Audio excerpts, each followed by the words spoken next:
안녕하세요. 교육평가의 이해 발표를 맡은 최용진이라고 합니다. 우선 목차를 살펴보겠습니다. 첫 번째로 교육평가의 의미에 대해서 살펴보고 교육평가에 대한 관점과 유형, 모형에 어떤 것들이 있는지 살펴보고 논의점들을 생각해보는 시간을 갖겠습니다. 우선 교육평가의 의미를 생각해 보기 전에 평가에 대해서 먼저 생각해 볼 필요가 있다고 보는데요. 평가란 일반적으로 가치를 평하거나 가치를 매기는 활동입니다. 따라서 교육평가는 교육에 대해서 가치를 평하거나 가치를 매기는 활동이라고 생각해 볼 수 있는데요. 이런 교육평가라는 용어는 타일러라는 사람이 처음 사용했습니다. 그래서 이를 기준으로 타일러 이전 시대, 타일러 시대, 타일러 이후 시대를 구분지어서 살펴볼 수 있습니다. 타일러 이전 시대에는요, 평가가 단순한 측정이나 검사를 의미했습니다. 수량화된 점수를 산출함에 따라서 학생들의 점수를 정확하게 측정하는 것이 중요했습니다. 타일러 이전 시대 평가의 간단한 예시로는 지능 검사가 있습니다.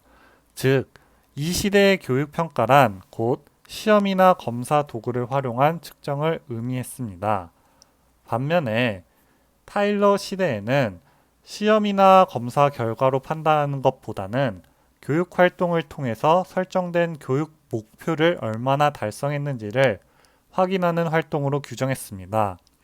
타일러는 교육 과정과 교육 평가를 연계시키면서 교육 평가를 교육의 과정의 한 요소로서 생각했고, 최종적으로 교육 목표의 달성 정도를 확인하는 활동으로 개념화했습니다. 타일러 이후 시대는요, 교육평가에 대한 관심이 증가했고, 다양한 평가 관점과 모형이 제시되었습니다. 평가의 대상과 방법이 확장되었다고 볼 수 있는데요. 또한 교육평가와 교육 문제 해결에 국가적으로 노력이 시작되었습니다.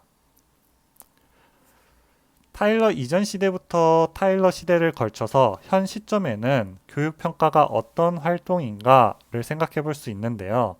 현 시점에서 교육평가는 첫 번째로 교육 목표가 얼마나 실현되었는지 그 정도를 밝히는 활동이라고 볼 수 있고, 두 번째로 교육과 관련된 의사 결정을 내리는 데 필요한 정보를 수집하는 활동 또는 그 과정입니다. 세 번째로는요, 어떤 대상의 가치 등을 판단하는 그 과정과 산물이라고 볼 수 있습니다. 그러면 이런 교육 평가에 대해서 어떤 관점들이 생겨났고 또 있는지 살펴보도록 하겠습니다. 첫 번째 관점은 측정관입니다. 학습자의 지적 능력, 정의적 특성, 학습 결과 등을 검사 도구를 통해서 양적으로 측정하는 관점인데요. 검사 점수의 신뢰성과 객관성 유지가 중요하고 측정 절차 및 방법에서 표준화가 중요했습니다. 따라서 측정관에서 환경은 측정의 정확성을 저해하는 방해 변인으로 기능했는데요. 객관성 유지라든지 검사 점수의 신뢰성을 위해서 이러한 환경이 측정 결과에 방해를 가하는 요소로 생각했기 때문입니다. 마지막으로 측정관에서의 측정의 최대 장점은 효율성과 간편함이라고 할 수 있겠습니다. 다음으로 평가관에 대해서 설명하겠습니다. 평가관은 모든 실제나 인간의 행동 특성은 변화한다는 것을 가정으로 두고 있는데요. 여기서 주요한 단어는 변화입니다. 그래서 처음 시발점과 검사의 종착점에서 검사를 요구하는데요. 변화한다는 것을 가정했기 때문에 처음과 끝이 어떻게 달라졌는지 살펴보는 게 중요하다고 보고 있습니다. 평가의 대상은 행동 변화이고 이 관점에서 가장 핵심적인 것은 평가 도구의 내용 타당성과 목표 타당성입니다. 또한 단지 수량적으로 점수만 냈던 양적 증거보다는 평가관의 변화, 그 과정 자체의 질적 증거를 중요시했습니다. 앞에서 측정관에서는 환경이 어떻게 생각되었는지 살펴본 것처럼 평가관에서 환경이 어떻게 생각되었는지 살펴볼 수 있는데요. 평가관에서 환경은 변화를 야기하는 중요한 자원이었습니다. 학생의 변화를 유발하는 외적 조건, 즉 환경을 평가하는 것도 중요한 목적으로 다루고 있었습니다. 세 번째로는 총평관에 대해서 살펴보겠습니다. 총평관에서 가장 주목했던 것은 개인과 환경의 상호작용인데요. 정보 수집에 있어서 양적, 질적 형태의 다양한 방법을 활용했습니다. 총평관에서 자주 보게 되는 단어는 전인적 평가인데요. 모든 증거를 통합된 하나의 모형 속에서 판단 및 의미를 파악했습니다.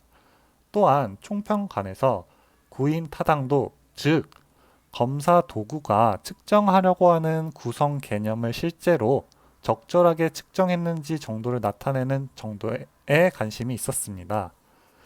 다음과 같은 표로 정리해서 측정관, 평가관, 총평관을 정리해 볼 수 있겠습니다.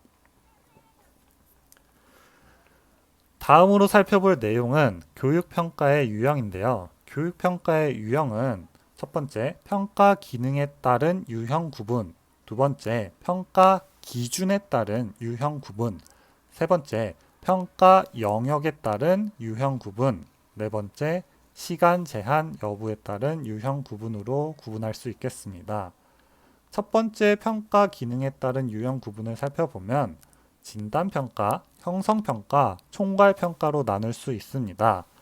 진단평가란 서로 다른 능력을 지닌 학생들의 출발점 행동을 확인하기 위한 목적에서 실시하는 평가입니다. 간단한 예를 들면 학원의 입학 테스트 정도로 볼 수 있겠습니다.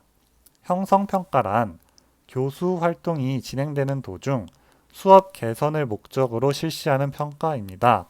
간단한 예시로는 쪽지 테스트가 있겠습니다. 총괄 평가란 일정 기간의 수업이 지난 뒤 학기 말, 학년 말에 학생의 성취 정도를 판단하기 위해 수행되는 평가입니다. 진단평가와 형성평가, 총괄평가는 다음과 같은 표로 정리할 수 있습니다. 다음으로 보는 교육평가의 유형 두 번째는 평가 기준에 따른 유형 구분인데요. 평가 기준에 따른 유형 구분은 크게 두 가지로 나눌 수 있습니다. 규준 지향 평가와 준거 지향 평가로 나눌 수 있는데요. 규준 지향 평가라는 것은 또래 집단의 수행 수준을 규준이라고 봅니다.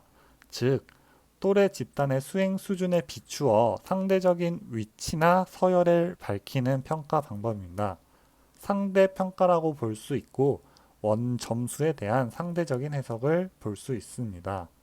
장점으로는요, 상대적 위치 파악이 용이하지만 단점으로 경쟁심을 조장하고 어떤 것을 잘하고 어떤 것을 못하는지 파악하기 어렵습니다.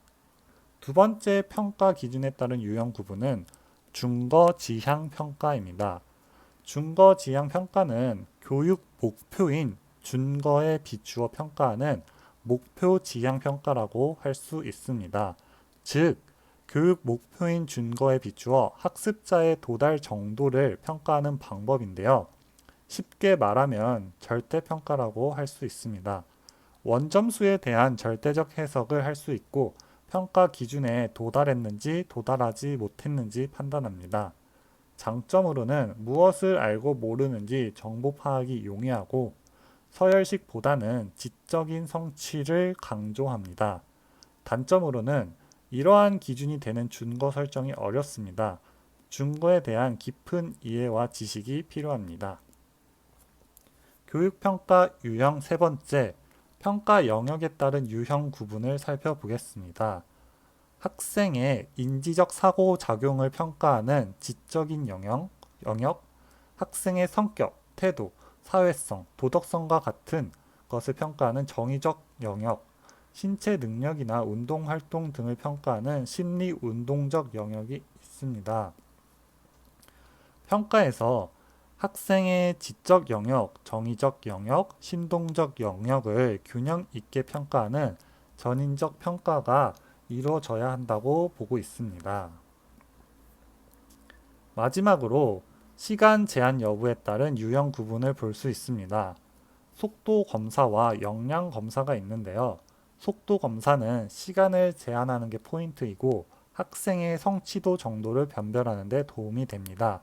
역량 검사는 학생이 검사 시간에 구애받지 않고 자신의 역량을 최대로 발휘하도록 하는 검사입니다. 학생의 수학 능력에 대한 정확한 정보를 얻는 데 도움이 되는 검사입니다. 교사는 평가를 계획할 때 검사의 목적이 기본적으로 어디에 있는지에 따라 속도 검사로 할 것인지 역량 검사로 할 것인지 미리 결정해야 합니다. 교육평가 모형에 대해서 네 번째로는요. 교육평가 모형이 어떤 것들이 있는지 살펴보도록 하겠습니다. 우선 타일러는 목표 중심 평가 모형을 제시했는데요. 미리 설정하여 놓은 목표를 평가의 기준으로 삼아 그 목표가 실현된 정도를 판단합니다. 타일러는 교육평가를 설정된 교육 목표에 적합한 교육 내용을 교수한 다음 교육 목표가 실현된 정도를 가늠하는 과정으로 개념화했습니다.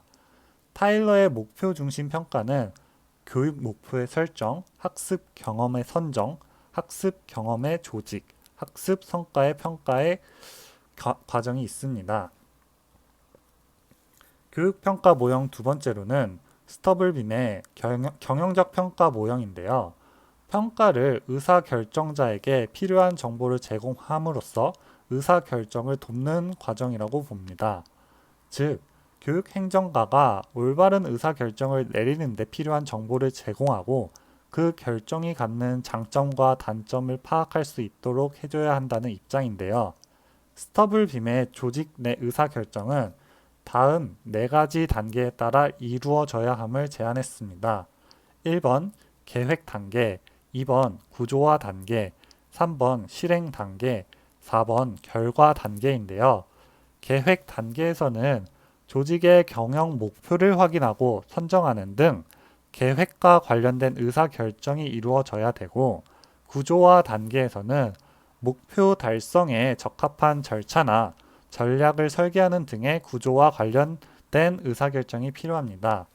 실행 단계에서는 구조 단계에서 결정된 절차나 전략으로 행동으로 옮기는 실행 관련 의사결정이 이루어져야 하고요.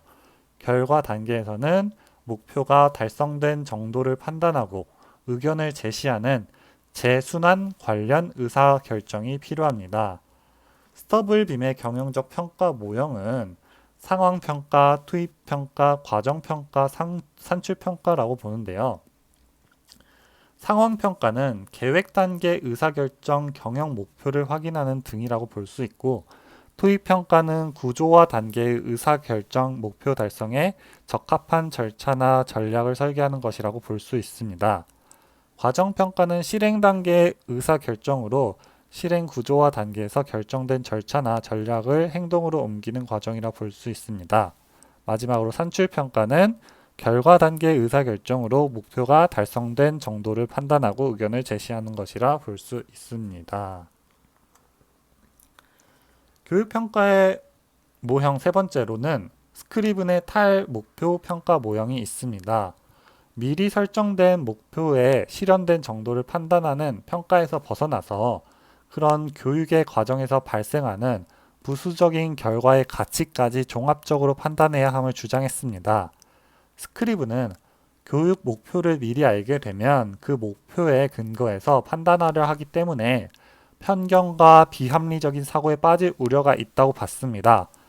그렇다고 해서 평가에서 목표 자체를 중시하지 않는다는 것을 뜻하는 것은 아니며, 미리 설정된 목표 외에 여러 반작용들을 반영하여 종합적으로 판단해야 함을 주장하는 것으로 이해해 주시면 되겠습니다. 미리 설정된 목표의 달성 여부만으로 교육 효과의 판단을 판단하지 않고 어떤 기준에 근거하여 판단을 내리느냐를 결정하는 것이 평가의 타당성을 확보하는 가장 중요한 과제가 되었습니다. 교육평가의 네 번째로는요, 아이즈너의 비평적 평가 모형입니다. 아이즈너는 목표 중심 평가 모형이나 경영적 평가 모형을 비판했는데요. 평가를 학교에서 일어나는 일을 어떻게 하면 학교에 관심에 둘 관점으로 접근했습니다. IG는 교육 비평가는 교육 현상을 보고 교육 활동의 질을 판단할 수 있는 교육적 감시관을 지녀야 한다고 봤는데요. 감시관을 지닌 비평가는 사물에 대해 깨닫고 느끼며 이해하는 감상 행위를 통해서 자신이 느끼고 이해한 바를 새로운 시각에서 가치 판단하는 비평 행위를 해야 한다고 봤습니다. 즉, 비평 활동이 아이즈너에게 있어서 교육평가라고 볼 수 있었습니다. 마지막으로 저희 조에서 생각해 볼 수 있었던 논의점을 말씀드리면은 첫 번째로 시험이라는 제도 외에 좀 더 부담 없이 다가갈 수 있는 평가 수단이 무엇이 있는지 생각해 볼 수 있고요. 두 번째로 배움 중심의 평가가 이루어지기 위해서는 어떤 방향으로 나아가야 하는가에 대해서 생각해 볼 수 있겠습니다. 참고 문헌은 홍은숙, 우용재 외 교육학회의 초대 교육과학사 2011년입니다. 이상으로 교육평가에 대한 발표를 마치겠습니다. 감사합니다.